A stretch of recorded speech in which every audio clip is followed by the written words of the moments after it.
Thank you all for coming this afternoon. Beautiful weather.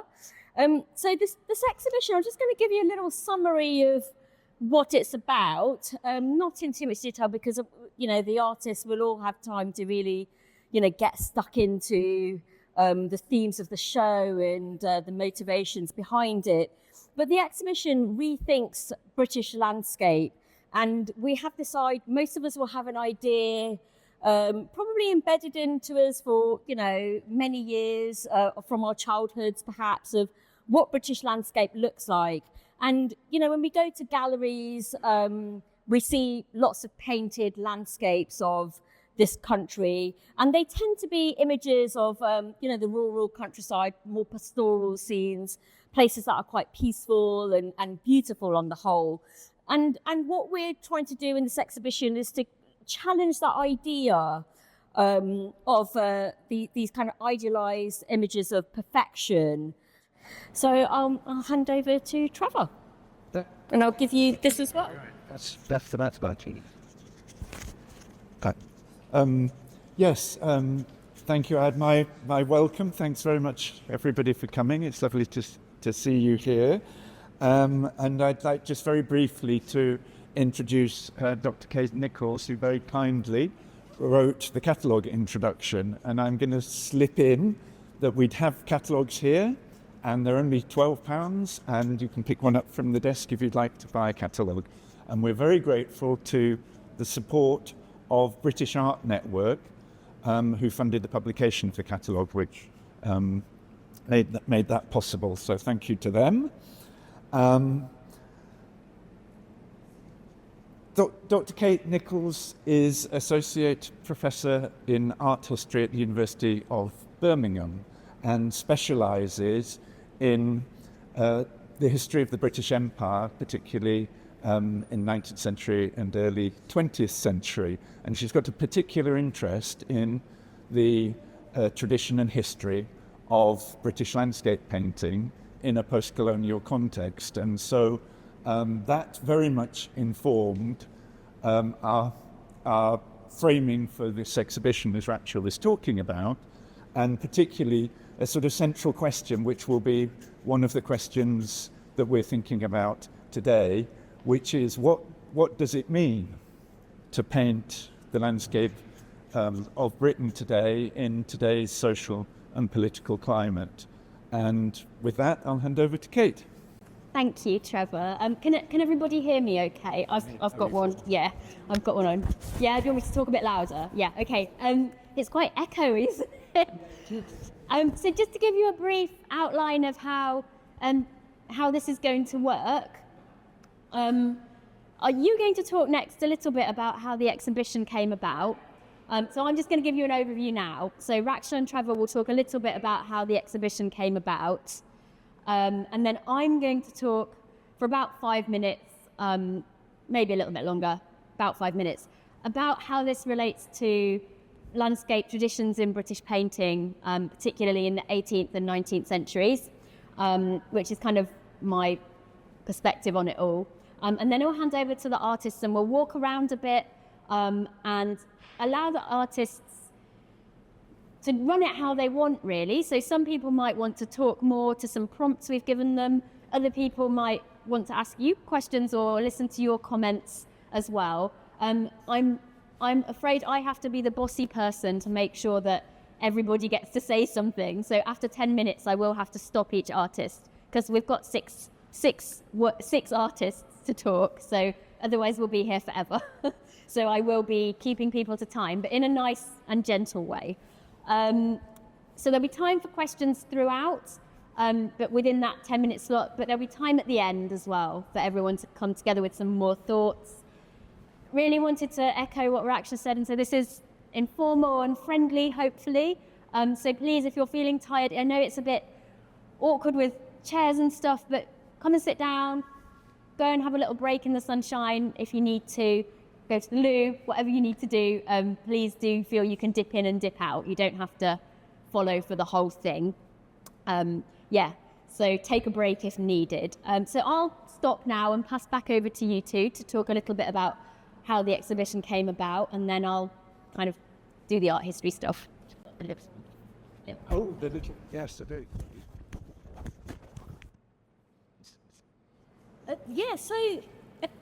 In 2020, it was after the murder of George Floyd.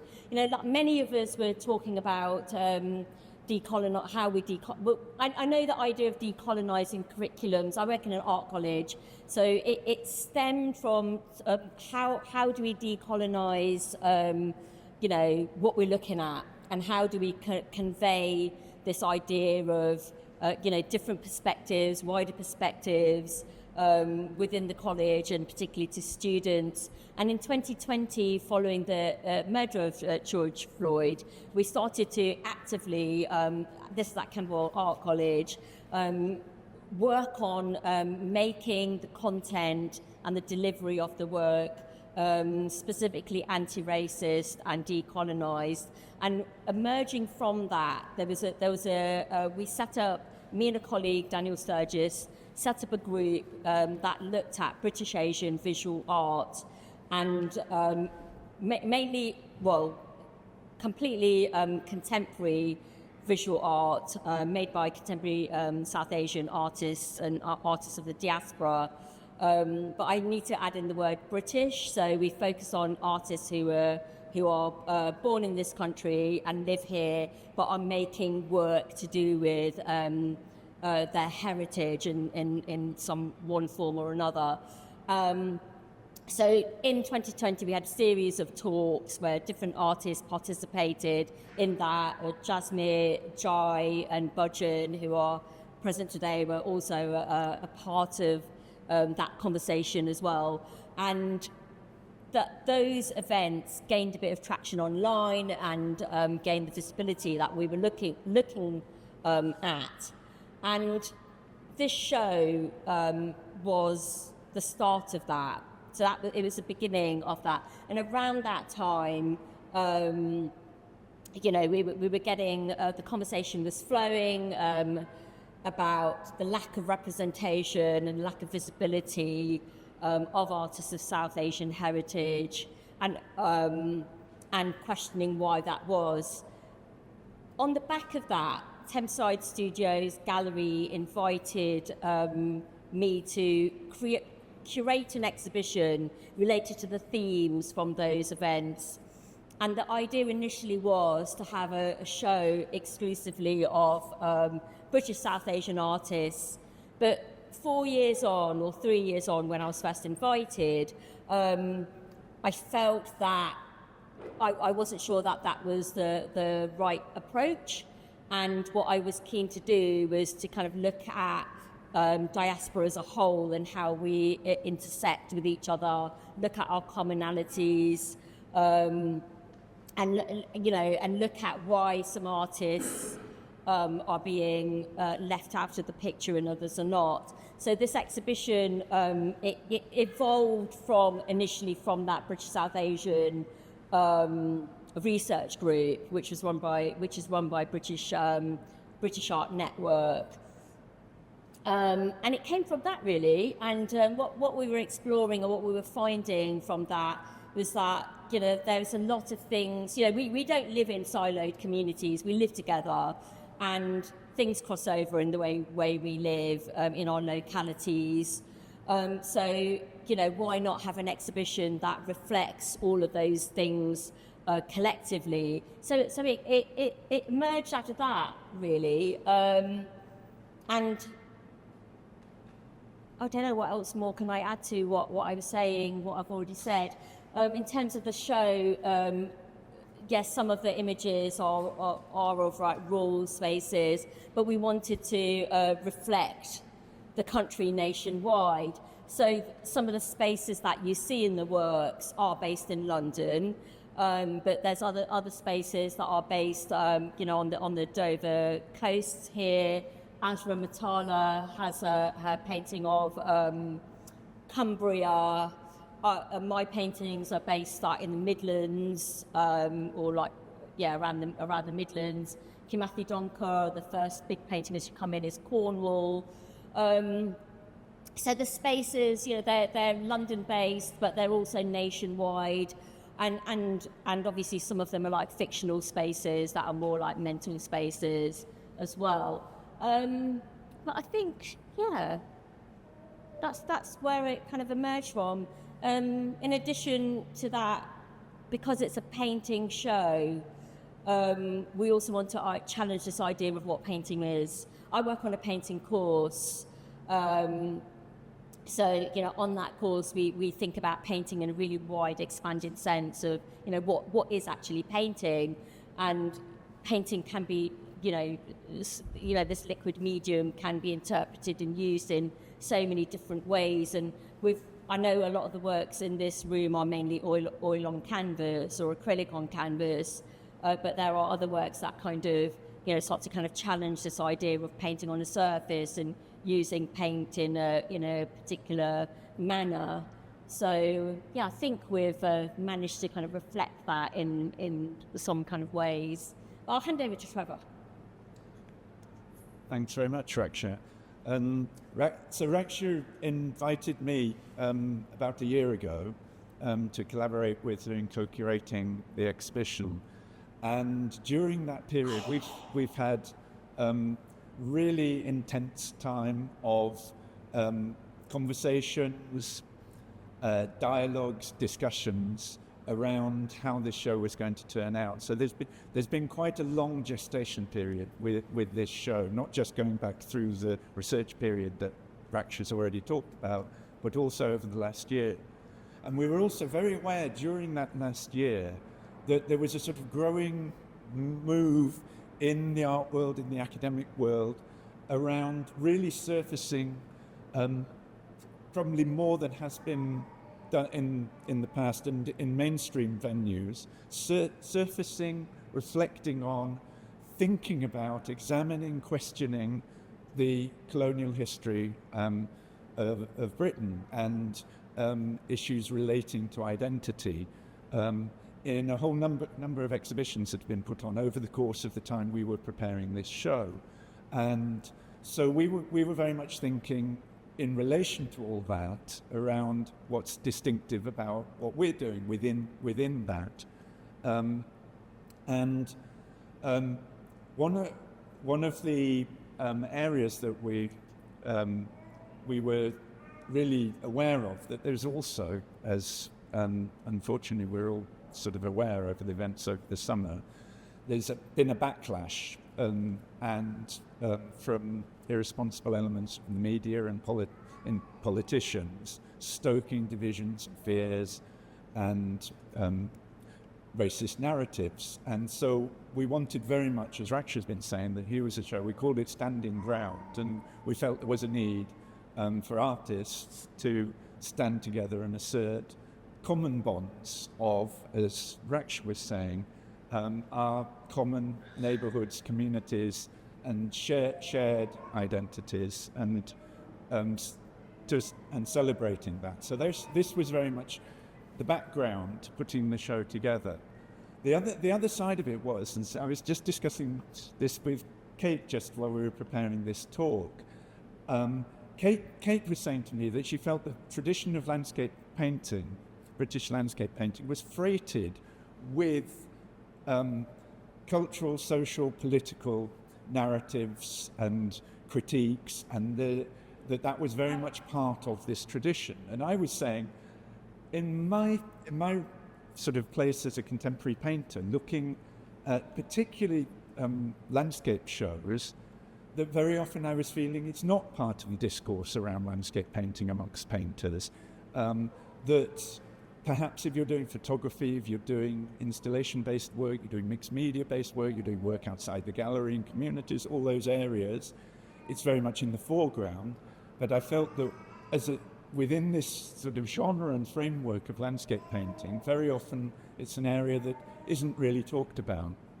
And the second area was that we both came at this show as that we're both practicing artists, and it's an artist-curated show, and so with that in mind, we wanted very much to foreground the voices of the artists and what do we as artists think about this. And I think this is something that possibly hasn't been seen in some of the other shows that have been exploring some of the themes as well. So, and that's very much what today is about as well, why we wanted to bring artists together and have the opportunity for us all to talk about the work in the framework of landscape painting. I've got one on me, yeah.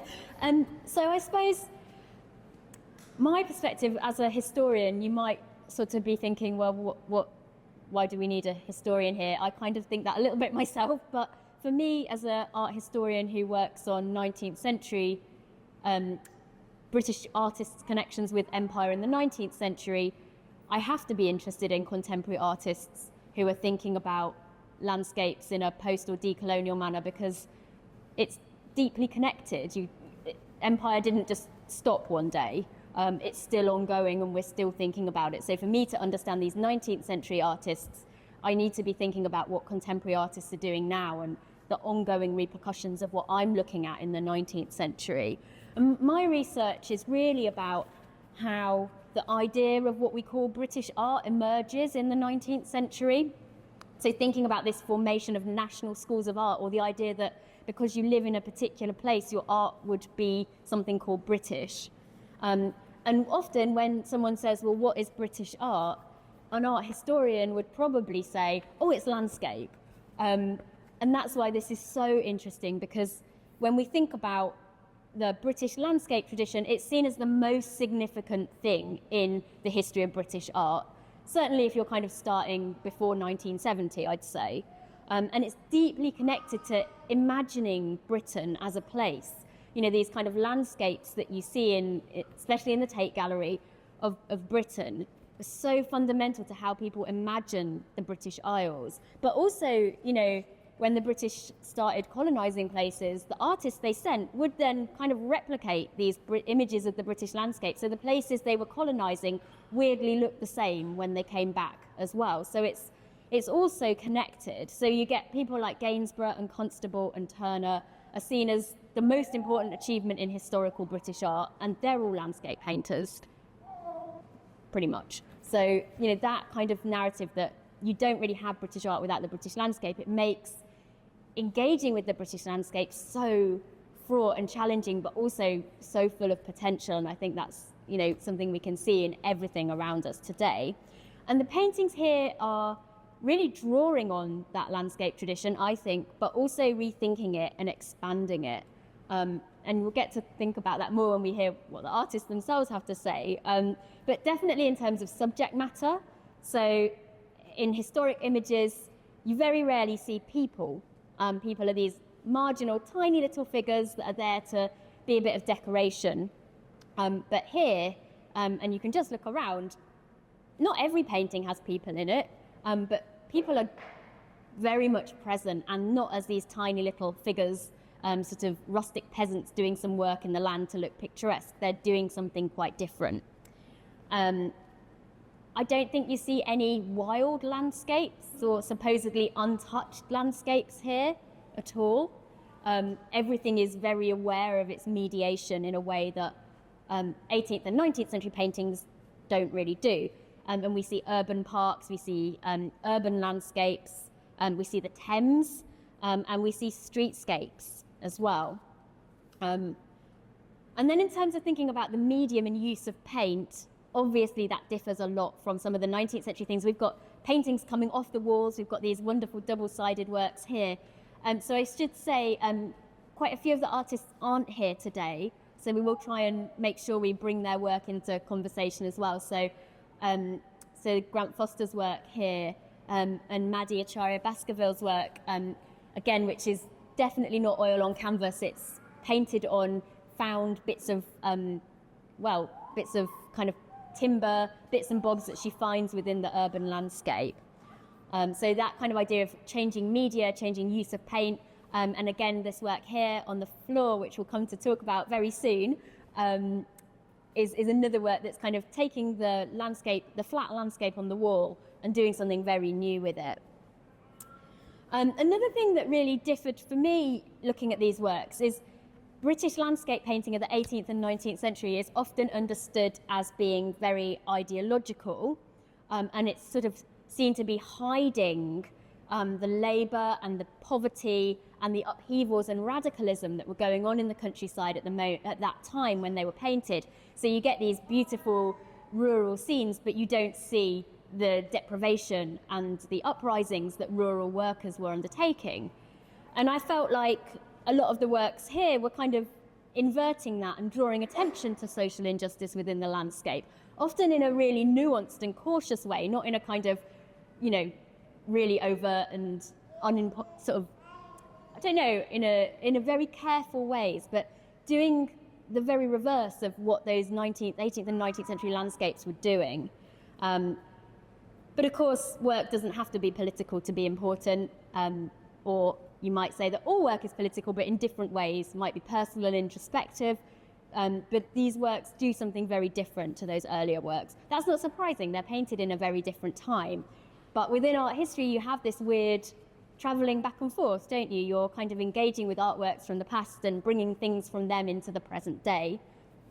So there's also lots of continuities, and I think themes of loss and nostalgia really play through a lot of these works too, and painterly traditions as well. I mean, especially with the work by Frank Bowling. So no one from his studio or Frank himself are here today, but that kind of use of, I mean, it's the colour palette of Turner. He's painting Turner's Thames, and he's using kind of Gainsborough sloshing of paint. You know, it's really, he's very much engaging with those traditions too, but doing it in his own way. So I'm going to stop now, because one of the absolute joys, but also things I've found slightly strange, is the artists I work with have been dead 150 years at least. So they can't tell me, no, you're wrong. So it's been lovely getting to talk to artists about their work, which is not something I ever normally get to do. And some of the questions we kind of offered to artists as prompts to talk, but they can also talk about whatever they want, or they can just say, what do you think? And we can join in as well. It's entirely up to each artist as we go round. So these are the prompts that we gave people. So firstly, what does the British landscape mean to you? Does the social and political climate of Britain today shape the way you paint the contemporary landscape? And if so, how does your identity and heritage come into play within this? What is the relationship between people and landscape in your work? And then this one I think is particularly interesting, and it's very unique to this setting, which is, do you see common themes or new dialogues emerging between your work and others in the show now that everything is brought together? So that's something really unique to this setting. So I'm going to hand over. So we've got 10 minutes for every set of artists to talk. So the first two artists, artists, if you could kind of introduce yourself, I'll say your names so you know it's your turn. I think you've seen the running order already as well. But it will be Saeed Adras and Bajan Hunjan going first. And this is the oldest work in the show, actually, so it's kind of appropriate that you start. Copy. But anyway, just to echo what Raksha, Trevor, and Katie had said, and that just put the exhibition on the context, and thank you very much to all of you and all the people who have helped make this exhibition, and thank you all for coming here today. Might have seen some of you on Friday at the opening, but yeah, to cut the story short, this particular work called Trespass, basically for an exhibition in the early 1993, 94 by curator Eddie Chambers, very prominent curator artist in Britain who teaches and researches in US mainly today. But it was about black people and the British flag. That was the exhibition. And it was shown and created for an exhibition in Manchester, a place called Corner House, a fantastic space, which I think probably doesn't exist anymore. But anyway, so this particular work went to Leicester and one or two other places. I think Raksha must have seen it in the early days, Leicester. And it was shown in Brick Lane. But the context of the work, and then I think me and Bajan can have a talk about it and you can elaborate, I'm sure, is a retake on the flag. I did mention earlier to one or two people that flag that I often see are hoisted on the building and the symbolism around. However, the influence from Jasper Jones, David Hammonds, a black American artist, important artist in US, has done things about the US flag. US flag is a lot in the narrative of contemporary modern art. And some people like Peter Blake and one or two other artists have worked on the British flag. And our take was to take the flag away from the canvas into what you call the ground. And basically to kind of the narrative around borders, immigration issues, and now especially post-Brexit, to basically, I mean, the work title is Trespassing. We wanted people to interact with it. And I will pass it to Patel now. So I think as makers, I mean, firstly, I think I just wanted to mention that it's great to have Raksha and Trevor curate the show, because nowadays we see curators curating who do not necessarily make work. So I think that understanding is wonderful. And also the connection, Raksha saw this piece as a student.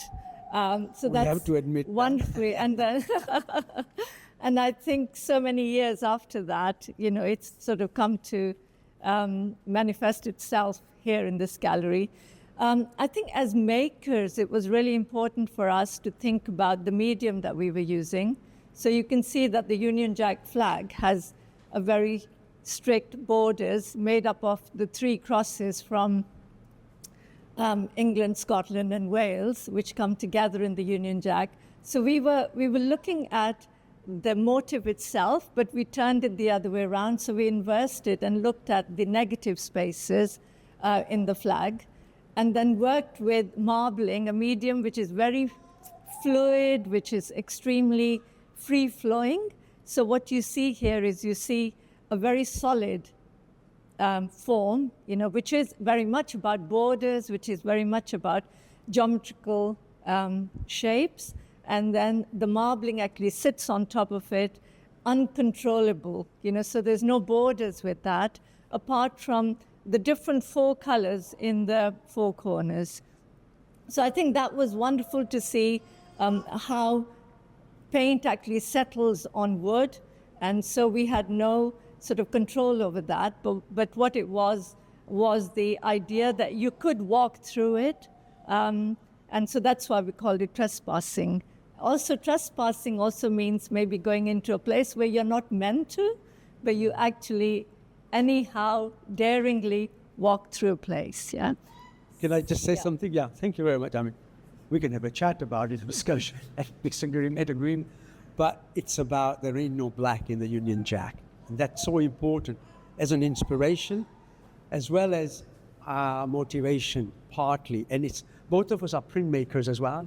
So when you talk about this particular technique, might be called marbling or printmaking. We use actually printmaking, painting inks. And if you put that in water, oil-based, it creates randomness. And the randomness is almost like the abstraction. It's like uncontrollable in a way, to a certain extent. So with the reference to There Ain't No Black in the Union Jack is Paul Gilroy's seminal book that, you know, critiques the whole notion of nationhood, identity, and colonialism. So there, in fact, the white and the red and the blue of the Union Jack and its symbolism, let alone the royalty issue and whatever, the blue blood. So we've actually changed those three central colors.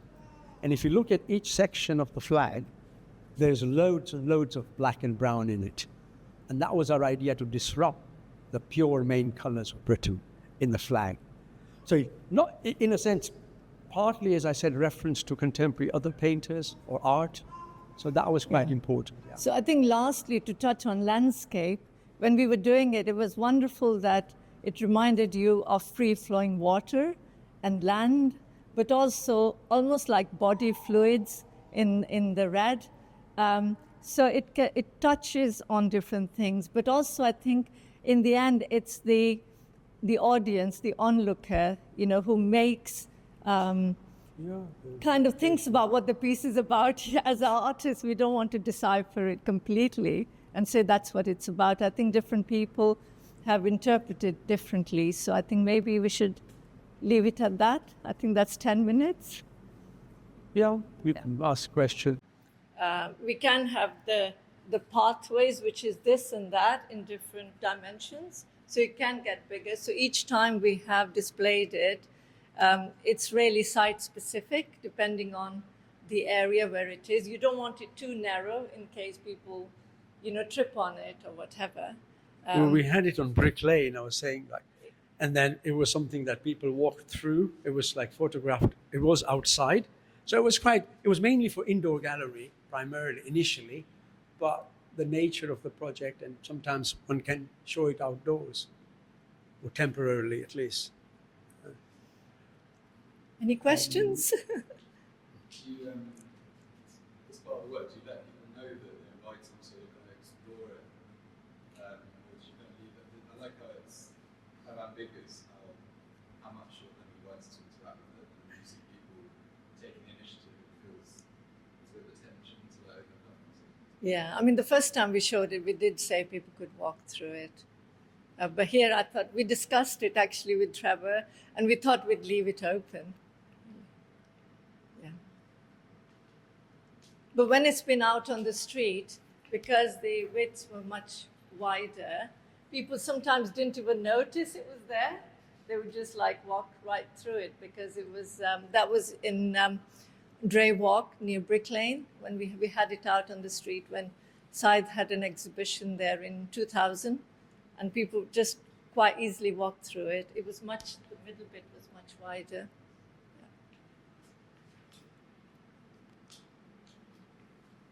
Okay, well, we can come back and we'll kind of share questions at the end as well. I think as we go along, lots of themes will pick up, and thinking about, the politics of paint as well is so interesting, and what you learn from hearing you speak. Next, what year was the first iteration of this piece? 93. 93. Yeah. Do you feel like responses have changed to it over time? Well, the thing is, some of the political issues we were thinking about when we first created it, they're still very much there. Maybe they've just changed guise to an extent. But also the other interesting thing is some of the connection with other paintings, like with Trevor's painting. He looks at the idea of Brexit. And then we've also got another flag in one of his paintings there. So it's quite nice to have those connections, with the other work in the show. And also the Thames with Frank Bowling's work. With Frank Bowling's painting. Sorry? That was still Conservative government in 93. It hadn't switched yet. No. So that's, it was 97 that we had this Labour again. Yeah. So politically it was, that's why I was curious. I was curious about what was going on. What year, looking at the political context, so who is in government now? And we'll have one last question and then we'll move on. Who is by different governments as well. Completely, just as a painter, just interested. How, so you put water on the wood and then oil paint on top. How did you make the... Sorry, that's very timely. Thank you for your question. It's a secret issue. I think it's like technique in terms of randomness, if you like. I think Jay's question, maybe I might need to be a little bit more precise. No. Jay, what we've done is, how many people have done marbling here? How many people have done marbling? So, paper, so when like you do marbling, you have oil paint floating on water.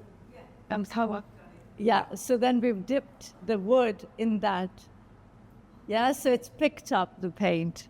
So, what's it on the side? And again, it's just dipping it from different angles. So it would the randomness, it would then absorb the paint. We might have made some mistakes, and we've got other panels that are not here. You don't know what happens in the lab. See, we always see an edited film on television. It's polished. A lot of exhibitions artworks are really highly polished today. And, just to say that maybe we might have made, I can't remember. But anyway, we make mistakes in the kitchen when you cook. So think like that. Yeah, I'm sorry. we are going to have to to make sure. The PhD candidate at the Slade School of Fine Arts, and as a whole, my expressionistic paintings show interiors showing urban scenes, portraiture, crowds and iconic buildings and also landscapes. And I explore themes of alienation and the notion of belonging, the transcultural, and of people in personal or public cultural contexts. So this painting here, I've also go quickly on to this, talking about the painting. I show women of South Asian background montaged from a South Asian setting, huddled together, wearing masks with a sculptural monument saddle fountain behind them in front of the Peace Hall in Halifax, Yorkshire, once a textile manufacturing site and now a museum. And the figures are at either end of the painting, which may suggest how women in patriarchal South Asian societies are less valued and are seen as the other in the West as well. I think about the notion of the effects of COVID-19 in the industrialised landscape of Halifax, and the first of my works, I show women of South Asian background huddled together, wearing masks with a sculptural monument saddle fountain. And I'm showing empathy through paints for the people in the situation itself. And the painting was produced at the height of the first COVID lockdown, and through the painting's colour scheme, I used a strong combination of warm colours with the cold colours, used as a metaphor for an unseen threat which may be about to happen. And in 2020, the unseen threat was COVID-19 that no one had foreseen, and the women are also lined up, and it's ambiguous to think about what they're waiting for or why they're in line as well. And I'm lining them up to reference the feeling of not knowing where the COVID crisis was going to go. And the women and fountain are jaggedly placed around the image itself as though they're about to disappear. And I'm invoking the sense of them being present and also not present. The warmness of the Peace Hall's colour of orangey ochre symbolises hope in how I could see the light at the end of the COVID crisis, and the blocks of windows almost invite you into the space in the painting itself. And titles in my paintings are sometimes combined using a juxtaposition with words, for example, Coro and Night, similarly to how I form photo montage compositions through photography, which are then translated to paintings and drawings. I have combined the words Coro from the shortened word corona from coronavirus and night, emphasising the threat of the virus lingering like an invisible enemy in the air around the figures. And the word night in the painting shows an air of mystery in how the viewer could wonder whether the area is safe to be in, or is there a sense of hidden danger surrounding the tall golden building in the background. And this is exemplified by the colour of the mauve in the painting itself. And I'm investigating the displacement and alienation that people of different cultures feel when brought into different homelands. The figures seem delicate and apart from their surroundings, as shown by my use of montaged areas. And I'm thinking about the hall's architectural design and also human interactions, including of diverse communities in terms of historic and contemporary migration of people from South Asia, alongside ongoing trade in the cotton and textiles industry between the UK and South Asia, stretching back to the British Empire. And the women seem separate and alienated from the public space, and yet they seem comfortable among themselves, giving each other mutual support. And the rows and rows of windows in the Peace Hall may seem as though they were eyes looking on. And as we know that windows and rooms may have people inside looking out, or they may be like blank faces, not caring about the human drama and unfolding in front of them. And there's a very tiny figure in the distance shown as moving in a dynamic way, which connects with the clouds, which also seems to be moving fast. And Coronite also reminds me of paintings by artists such as Indian painter Bhupen Karkar, who painted groups of figures in the foreground of landscapes. For example, American Survey Officer in 1969. And the painting has led to me to look at paintings by Edouard Manet, who painted many images of women in cities and parks, for example, lunching on the grass, and contemporary painters such as Michael Armitage and his painting The Paradise Edict as well. And so that's a background for the paintings.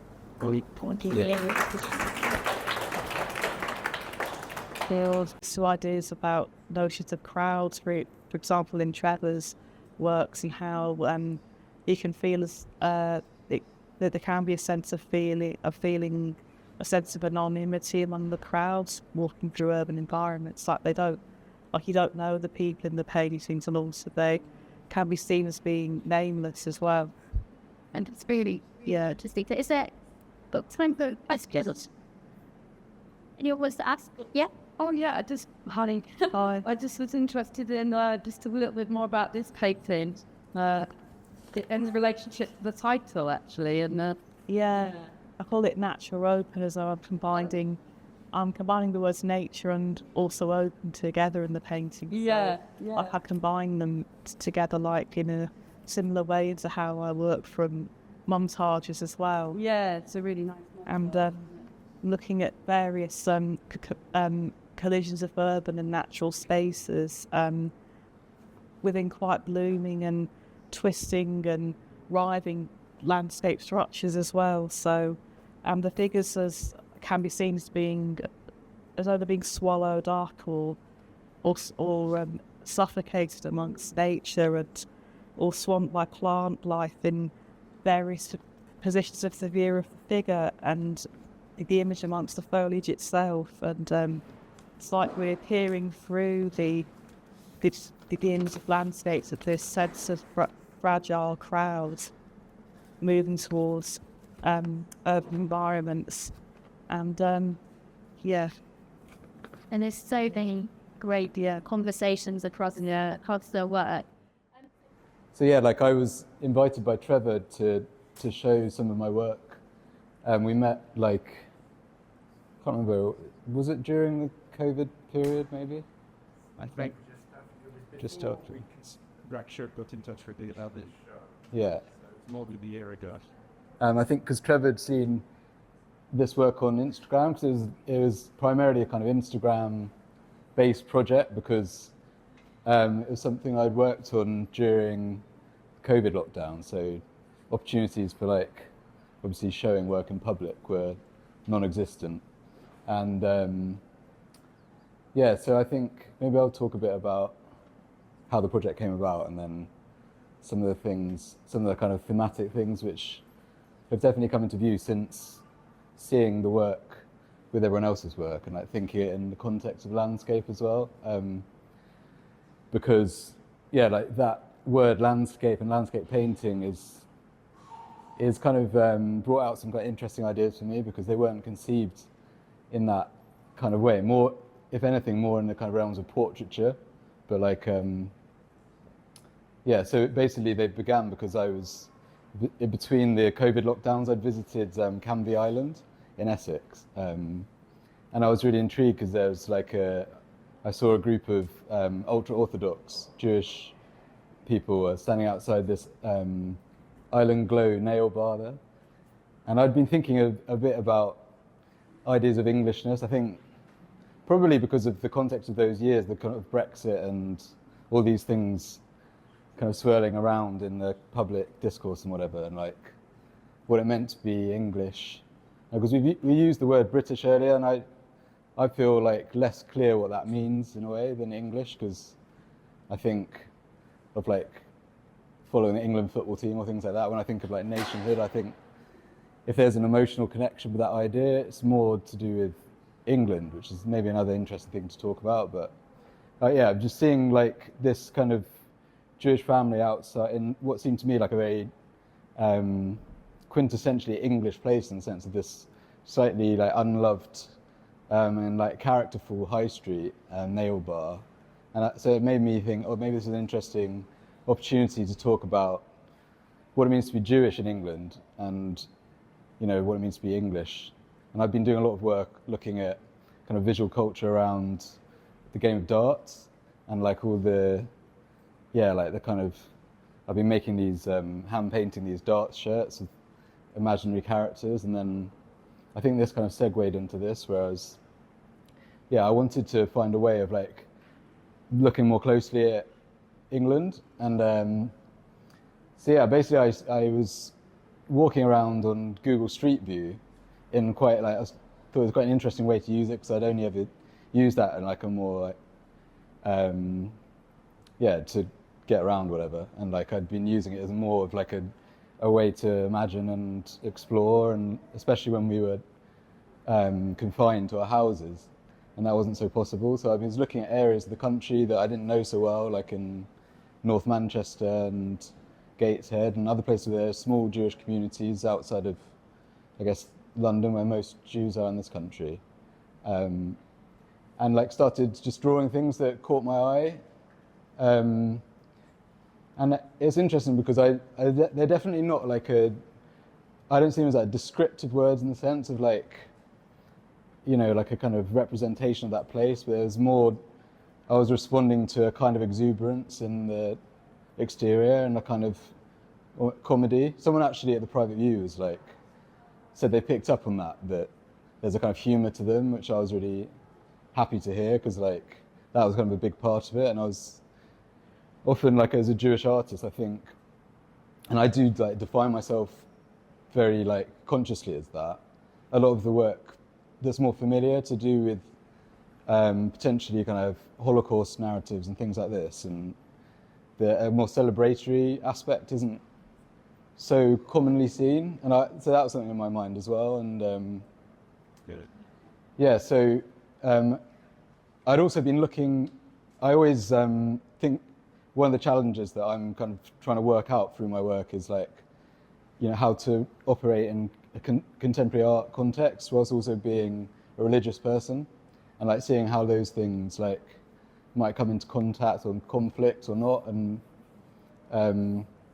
something that like, so I'm often thinking about kind of Jewish concepts when I'm making the work, and one of the things I think a lot about is this kind of conflation of different scales of like a kind of domestic and small and very personal one, and then a larger cosmic narrative, and those two things being almost collapsed together on top of each other, like happening simultaneously. And like, I think in the context of this work, it's this idea of looking somewhere that might be quite unextraordinary, like a familiar high street, and through a like intensification of attention onto what's around you, seeing something that's so very full of like I don't know, humanity or like expressiveness of some sort, or people have strong associations, especially with these places. And finally, I guess I'd say something that's been most satisfying about this, because this is just a selection of maybe 60-ish drawings, and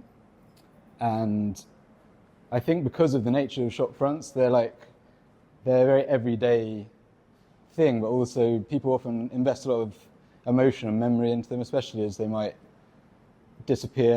They're quite transient, and also they're places that are just a part of people's lives, where they go and buy stuff, or get their nails done, or get a new suit, or whatever. And maybe so I started to receive quite a lot of feedback from people who had personal connections, and especially with people, going back to their childhood or things like that. And it kind of brought out this kind of network of responses that's actually kind of, for me, like the most interesting subject to the work is this, because I'd started it with the hope that I was thinking through what it meant to be Jewish as an artist, and then and a lot of Jewish life is based around the family and based around the community, and when you're like ripped from that through the kind of circumstances of the time,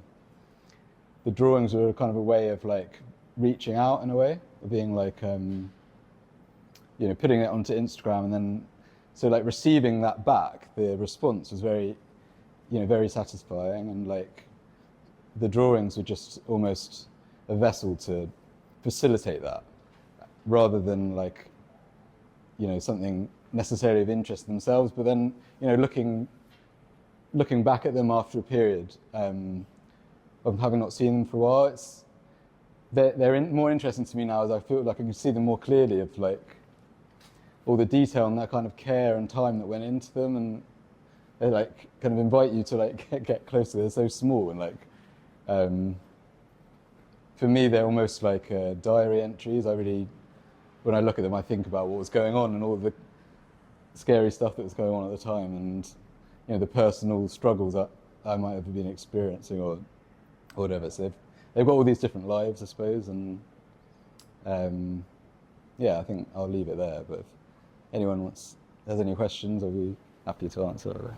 So question here. And what's the medium again? Yeah, good question. So yeah, in the maybe a bit like not entirely fitting into a painting show, but like they're basically coloured pencils.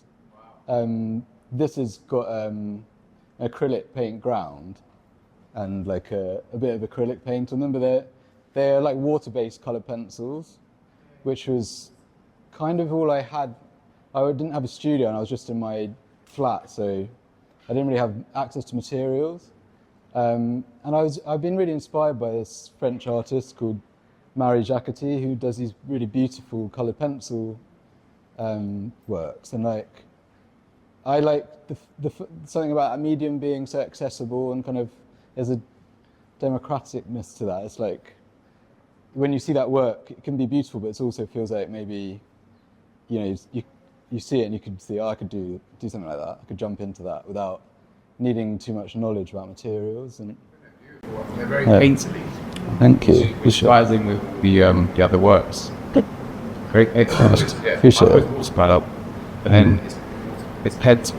Yeah, and I didn't use any, because I think you can actually add water and you can blend them, but they're all, I didn't do that. They're just, and it's on really like crappy cartridge paper as well, which just had a nice, I thought the pencils moved nicely. There wasn't like so much friction, and the paper's quite fragile as well, so you can see, if you look closely, there's kind of indentations and like imperfections through like pressing hard and stuff.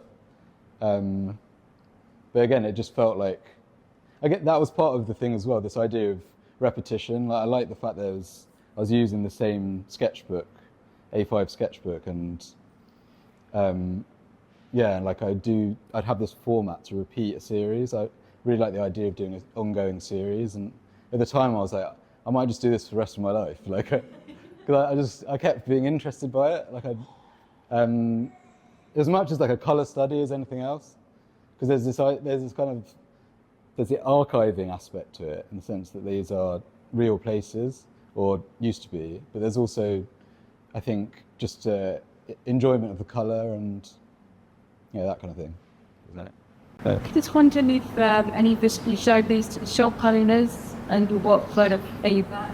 Yeah, no, that's a really good question. Yeah, it's been a mix. I think I tried to reach out where I could, and some places that are in London I've been to, and I've been like, oh look, I did this. And at first they're like, oh, you're trying to sell me this? Like, I'm like, no. But yeah, there's been a really positive response. Especially, I spoke a lot to the people in this kosher cuisine, which is in Mill Hill, and like developed like these conversations, which have been really interesting. And there are various other projects I've kind of done off the back of this, which is, I did a collaboration with this artist called Rachonsky, and we made a field recording of the kind of ambience in one of the places that I'd drawn, which is in Edgware, and could produce a little cassette tape with a tiny print in it. It was just another idea of like expanding on this possibilities within doing this kind of project, and yeah.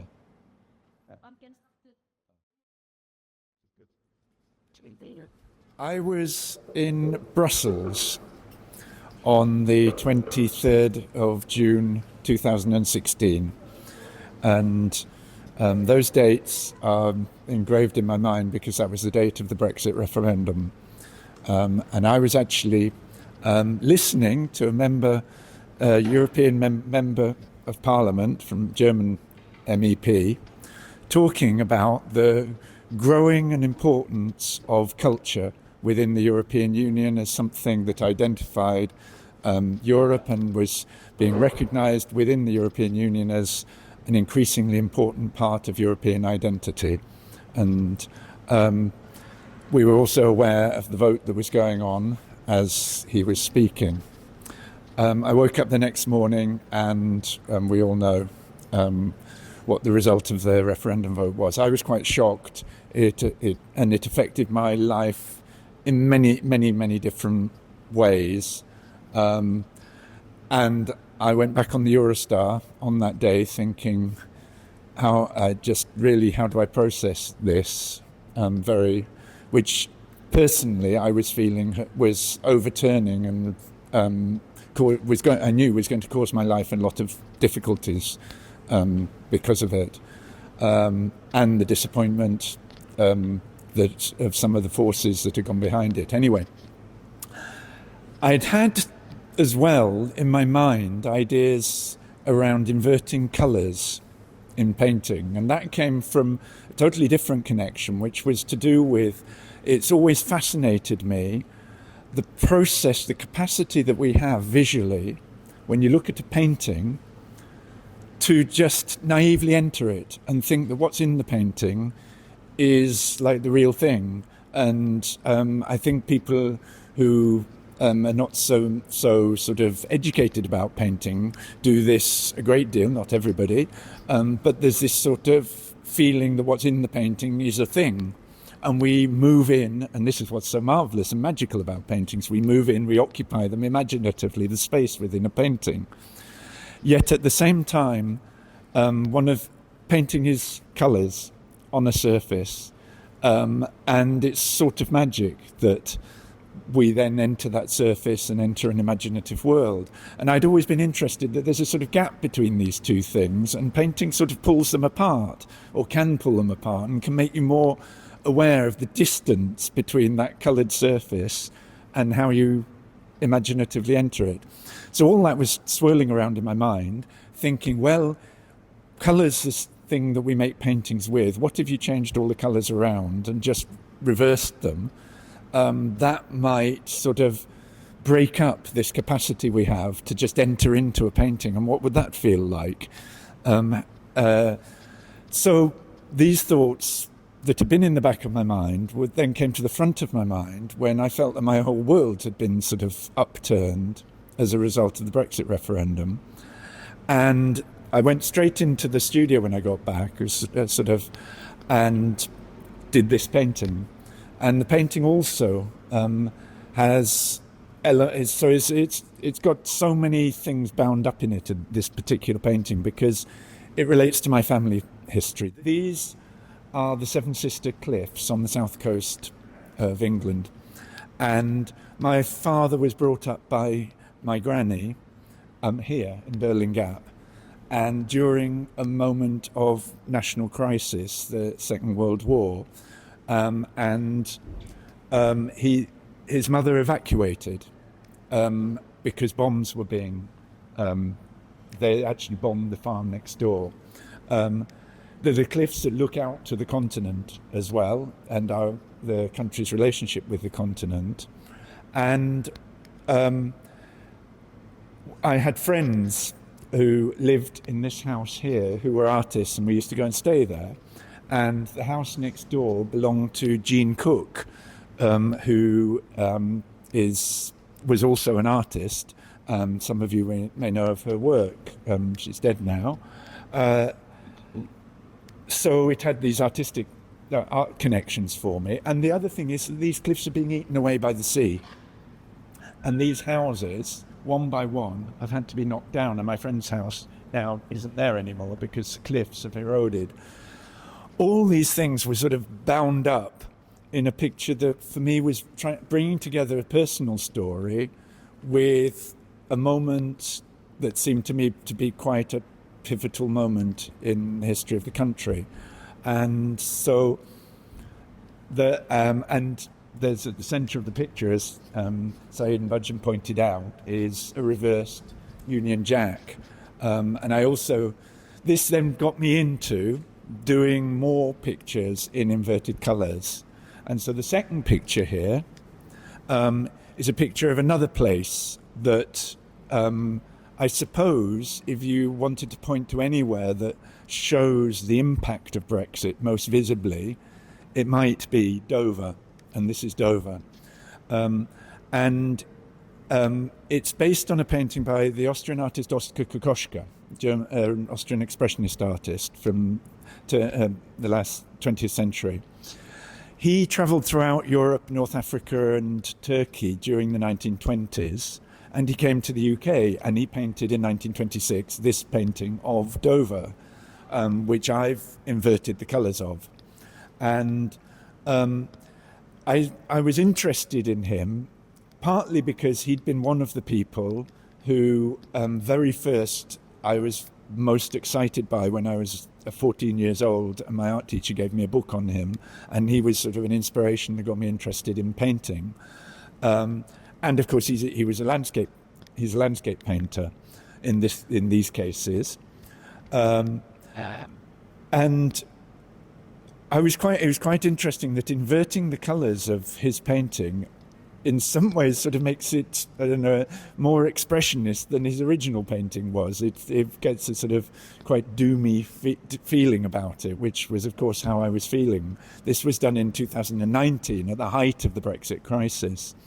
It's the same size as the Kokoschka painting.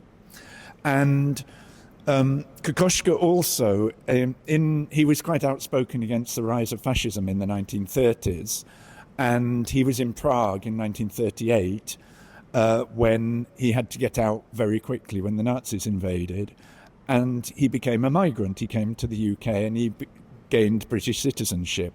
And so he seemed quite a sort of significant figure for me when I was thinking of how you might use a language of painting, a language of colour, to express a protest, if you like, against what was happening, and particularly, I mean, the rhetoric around attitudes to migrants that we've seen growing over this period. So those were all things bound up with these two paintings. And then the third painting is more explicitly, really, it's a protest painting. It's in negative colours again.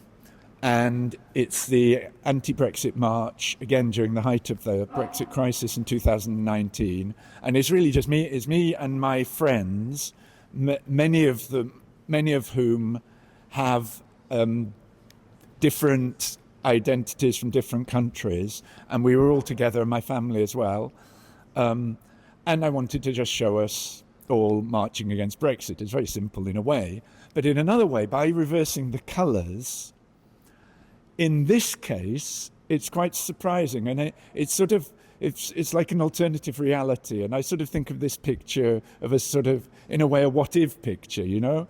If reality had been different and we'd actually won the argument, it's a bit of a sort of strange, slightly celebratory feel. But of course, something happens which relates to what I was saying about the inverted colour, that it's very difficult emotionally to connect in the same way when you invert colours to how we do when we see the real colours. Now we can see those are people, but we don't necessarily easily so much recognise them. So there's a sort of alienation going on there. And I was very interested in that sort of effect. And I did some other paintings related to not being able to see my friends during the pandemic, painting them in this way, which was in a way that I couldn't even recognise them very well anymore. So those things are going on in that painting. And I suppose, yes, there's lots more to say about it, but that's probably enough for now. And if anybody's got Any questions? It's such a pleasure to be part of this exhibition, and so interesting, the conversation so far.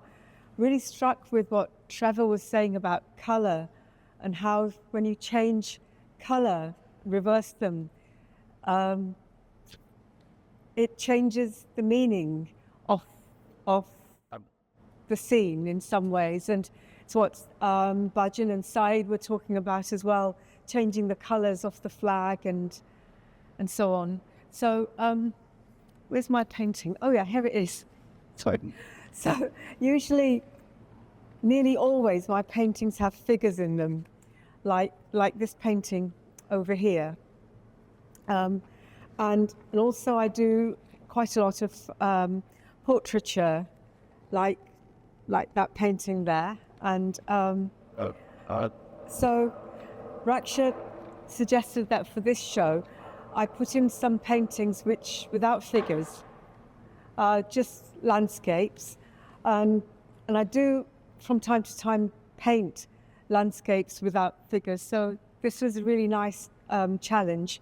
So I did this painting just a couple of months ago, really. And it started off as a view from my window in a house I lived in for many years, and I've just moved to London a few months ago. So it started off painting them from life, which I don't do very often. And it's huge, great big plane trees. And I've looked at them for at least 20 years, nearly every day, because my studio window looked out onto them. And I think I really loved them, seeing them in leaf, shedding their leaves in the autumn, just branches in the winter, then coming to life again. But over a period of time, it became much more from my own imagination. A lot of the original painting kind of disappeared. It's quite thick. I don't set out to do thick paintings. Some of my paintings are very thin and just one layer, and I'm very happy when that happens. But when they're very thick, it's because I wasn't satisfied with them, so I've kept changing them and changing them and changing them. Sometimes they change really drastically. I had one painting which was all yellows, and then now it's nearly all purples, or figures or things change. And I think I spend most of my time trying to place things. So this one had actually a head in it, and then it was over here, and then it was over there, and then it was small, then it got bigger, and gradually it just vanished altogether. But I think something from that original having looked, something about the structure in the painting from observation somehow is still there in this painting. And in my paintings, normally, quite often when I paint, I have placed figures in kind of geometric shapes, geometric areas, and the spaces that I create are fictional spaces. They're not real. Partly, I think, because I work at home in my studio, and everywhere, the whole house has got paintings stacked up and everything, so it's not a normal house. So it's as if you're living in a weird, strange house with all these geometric shapes for walls and floor and then windows. And for me, quite often I'll have a shape in the spaces I create which are reminiscent of windows, and the figures and the window represents for me a view outside. So quite often the figures and portraits I paint are in rooms, in room-like spaces, but sometimes I might put them in a landscape or in the city. So there's also always kind of contrast between the internal space, almost within the body or in your head, and the external space. So, and I'm trying to, the space is so important to me. It's where you kind of locate your self. And I think the start of this talk, when we were here earlier, Raksha talked about, and Trevor and Kate as well, all three of them talked about landscape. And landscape can be a real landscape, like this was, at least at the beginning. Now it's kind of an imaginary landscape, which has also incorporated lots of memories of landscape I've seen over the years. But landscape can be kind of a metaphor for a psychological landscape, or, I mean, the term political landscape is often used. And it's interesting, I think, that for many years, in terms of sort of where people from diasporic backgrounds in Britain, it was quite difficult for artists who didn't very overtly situate themselves in terms of very narrow definitions of identity politics to show work which might be about other things altogether. And I'm really happy that I think as time has gone on, when I was beginning, for somebody from my background, there was very little scope for showing work like this, even though I luckily did manage to show work which had nothing to do with identity politics, even at Tate Liverpool. So I was lucky.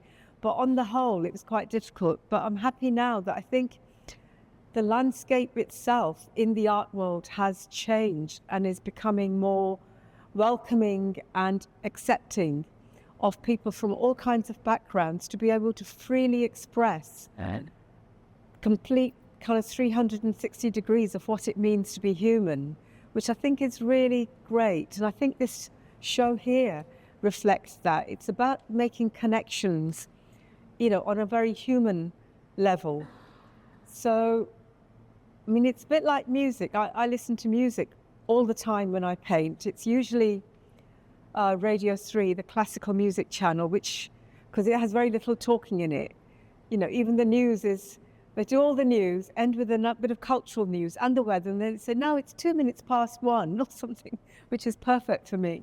But then sometimes they'll put CDs on, and even Radio 3, they have world music and jazz and all kinds of things as well. And sometimes when you hear, say, something like flamenco, and the it's gypsy music, the Roma, they started in Punjab, where I was born, and some of them traveled through Egypt, ended up in Europe. That's why they're called gypsy, from Egypt. Others went through Eastern Europe and ended up here.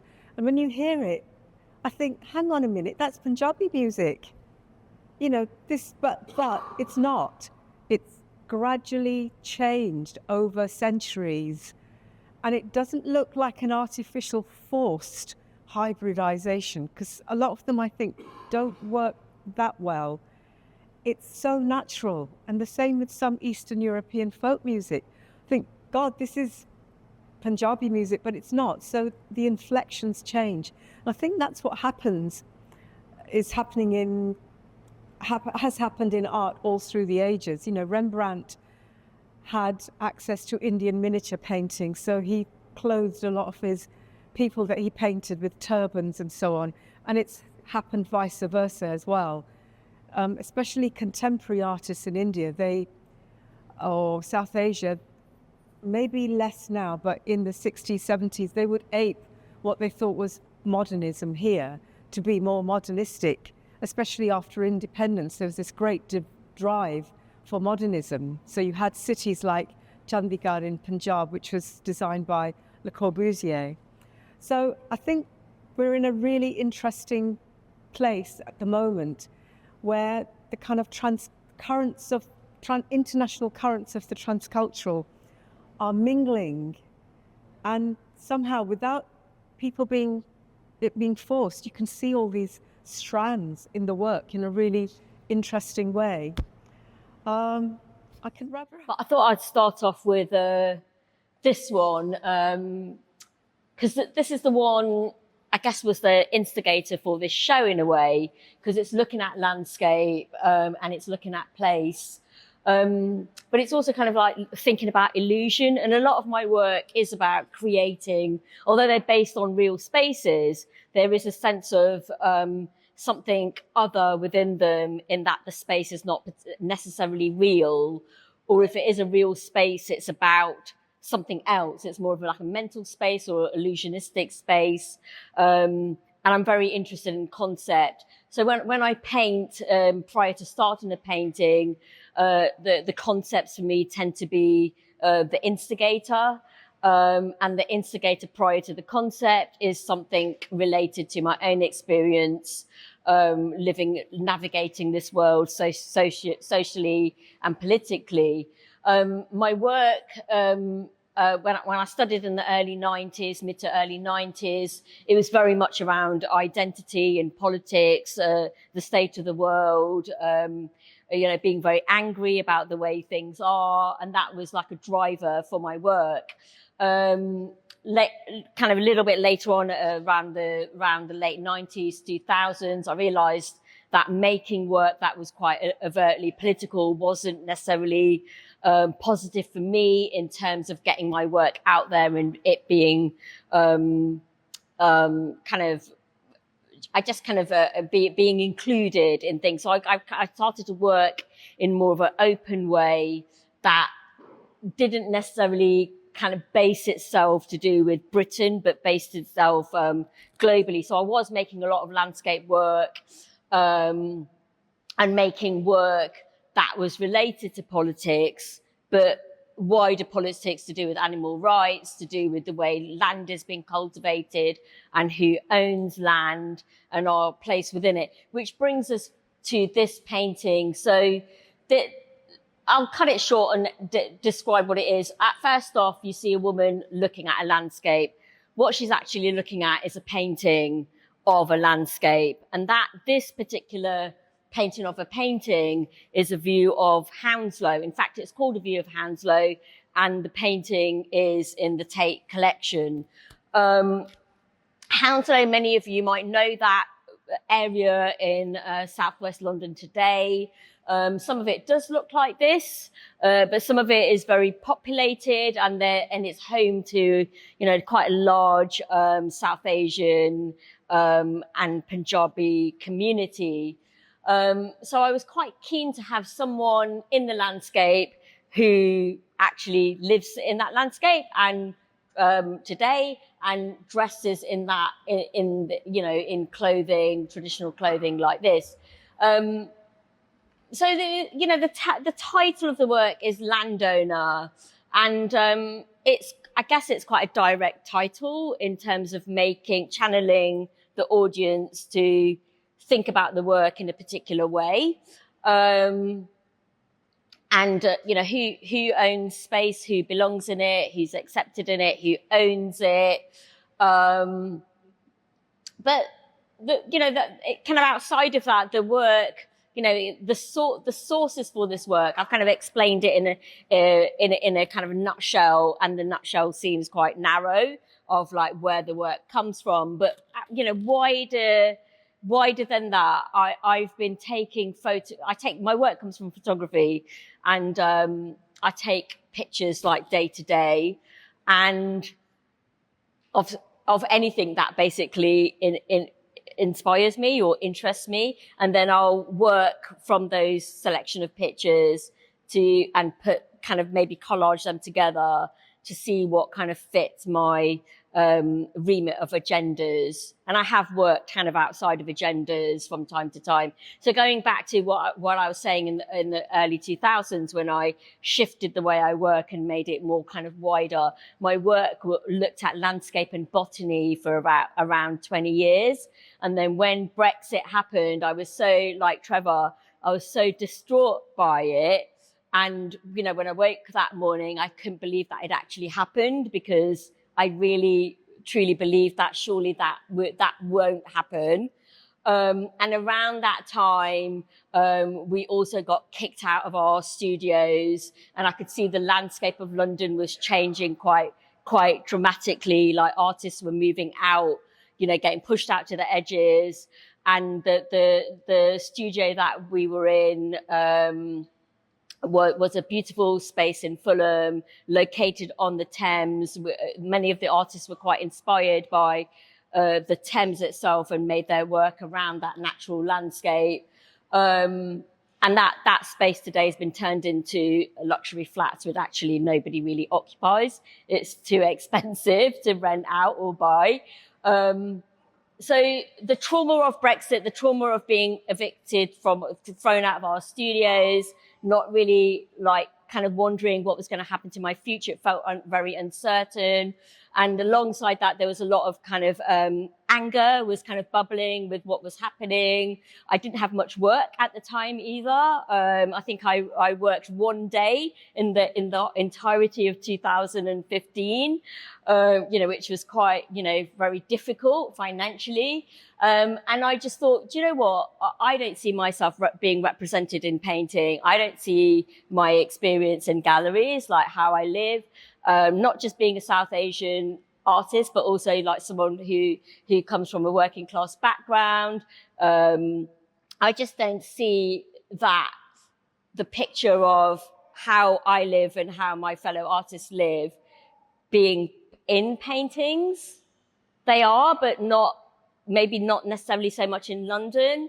So I deliberately reverted back to making work about my experience, and being quite vocal about it on social media as well.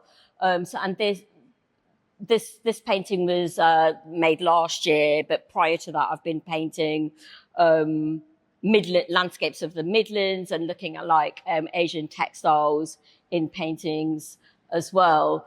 So going back to this landowner and who this person is, perhaps she's the artist of the painting, or perhaps she's an art collector, or maybe she's simply someone that likes to go in galleries and lounge around on the benches looking at paintings, which is what I like to do. So, it's based on those things, but some of my other work that's in the show, I've got a very small painting in the far corner over there, and it's like a snowy landscape of a rural space, and that the space is actually the Midlands, but it comes from a memory of when I was a 14-year-old, going on an expedition up to the Bolton, which is where Asra's painting is based around. So we were going up there to someone's wedding, and we were all in a coach going up to Bolton, and I was really, kind of really in awe of all these amazing hills, and it's very misty, very beautiful. Hadn't really experienced landscapes like that before. So I was like, wow, this is absolutely stunning. And then we drove past this building, looked like an old church that had been converted into a Hindu temple. As many kind of, Hindu or gurudwaras are, even today, like in other spaces that, they're not built for that purpose. They were something else, like a Wesleyan chapel, for example. And that building was covered in all this overt racist graffiti, and it really upset me and really shocked me. I'd never seen anything like that before. So that painting over there, which was made in 2019, it comes from that memory. And I thought visually, this idea of a beautiful landscape, and being sucked in by beauty, and then putting something in that it isn't actually that, is what I'm interested in. And I think all of my work, I am very interested in making images that look very beautiful and enticing, but within that there's something other, or something that underlying it which is quite uncomfortable or unpleasant, are things that I'm interested in. I don't know how much more time I have. I can carry on. I'm bang on time. Okay. But I tell you what, why don't we do a couple of Q&A with everyone, and then we could stop, because I'm aware we've all been listening for quite a long time. Yeah. The conversation can carry on informally. The gallery's open until 5, so stay as long as you're enjoying about what's here. But if anyone has any direct questions for Raksha, but nobody said now. Please do. Yeah. Right, check, wait. No, that scene over there. Yeah. When did you see that graffiti on that place? At what time period was it? That's a good question. I reckon it was about 1984, around that sort of time. And, you know, those of you who were around in that time, I don't know well, I think like nationwide, it was quite a fraught time. And, you know, it's around the time when Margaret Thatcher was making her racist speeches, and it was quite a difficult time. But, you know, seeing racist graffiti was like normal. You know, you could kind of see it everywhere. But I think what disturbed me about that particular place in Bolton or somewhere around there was that it was on a religious building. And you know, I grew up with religion, so like kind of doing anything to kind of tarnish that was, you know, for my 14-year-old mind at the time was quite a big thing and quite disturbing. So yeah, it's around 84, 85, that sort of time. Yeah. Yeah. What's that, sorry? I can't hear you. The umbrella picture. Yeah. I'm going to ask you a little bit about that. Yeah. So the painting of the umbrella, again, you know, I'm very interested in, you know, what's different in terms of climate and temperature and landscape over here. In relation to India. Yeah, of course it rains in India, you know, it's monsoons and stuff. But I am interested in like creating things that are like opposites, like this beauty and this ugliness, even if the ugliness is metaphorical. So in terms of that, the painting of the woman with the umbrella, it was more about weather. But what I'm trying to do in my work is that the things that are in the work tend to be metaphorical of something else. So the raindrops kind of shroud, you know, that kind of are on the plastic of the umbrella. I'm trying to liken that to like a night sky or a starry sky. And I know it's not obvious, but these are things that I try and do in my work that, you know, one thing metamorphosizes or transforms into something else. And that's something that I've been doing in my work since I was a student. And it comes from, of quite literally of like being stereotyped, of being one thing, like this person is not this thing, it's actually something else, or this situation is not this thing, it's something else. And I transfer that thinking onto other things like that. It's not a landscape, it's actually a painting. And that could be a gallery, but it could be someone's house, or, you know, where is something supposed to be? And I've made a number of paintings that are quite gloomy and quite sort of wet, windy, cold, because I'm just trying to kind of, I guess, like look at the, I guess like a vision of like what England is supposed to look like this wet and cold, this idea of like being wet and cold and gloomy, because that narrative, you find that in descriptions that people have given when they first arrived to this country, and they're quite surprised at how cold it is, how gloomy it is, how wet it is, how cold it is. And of course, all those wetness and coldness things also are interpreted metaphorically in terms of like how friendly it is and how accepting it is and all of that. So that umbrella painting is kind of, it's just like something that's come from a journey of all of those things. I have got other umbrella pictures as well that I've made, you know, quite a while ago. But the model for that is that model just there who's filming me. Yeah, my mother, you know, very kindly sometimes models for me. So she modeled for that one there.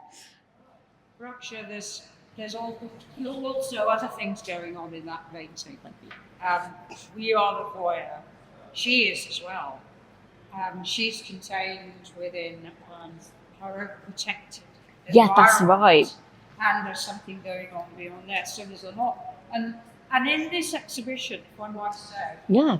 I see a lot of references actually to people like Gerhard Ritter and Friedrich. Strangely, both Germans. Yes. And I think there's probably more to that than I can think of at the moment. Yeah. But the voyeur thing is taking place very much in that painting, and there's another one further down there, which I remember, where you're taken beyond that image too. Yeah, no, exactly. And I think, I think a lot of us here, grew up with that, with all those artists you mentioned. Some of you might know Alex Katz. I was like really into Alex Katz and Sickart, and both of them have got a woman under an umbrella.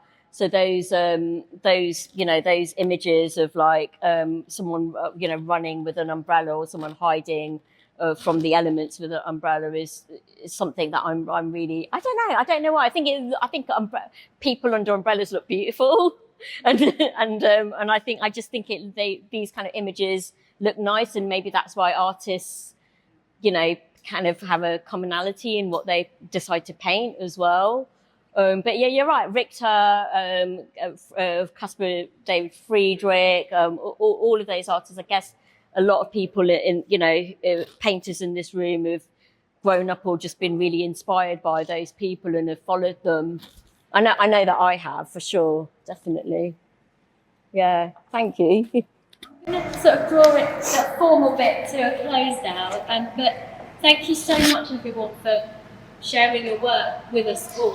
And I hope people will take away something about, what the British landscape is, or just maybe some questions or different things about it from today. So, thank you so much, everyone, and please just explore